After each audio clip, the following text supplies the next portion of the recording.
kasalukuyang signal number 2 dito sa amin. Pero makikita nyo na ang ganda na sikat ng araw.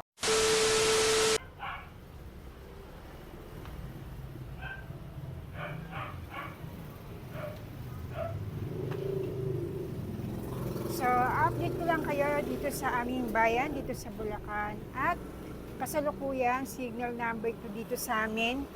Pero makikita nyo na ang ganda na sikat ng araw. Actually, mainit dito sa amin sa Bulacan. Pero ang pag-asa, tinaas na kami sa signal number 2. Ngayon po ay November 16, Saturday at mag-aalas 5 na po ng hapon. At ayan, makikita nyo po, napakaganda po ng panahon dito sa amin sa Bulacan. Hindi nyo po akalain na signal number 2 na po dito. Actually, napakainit po dito.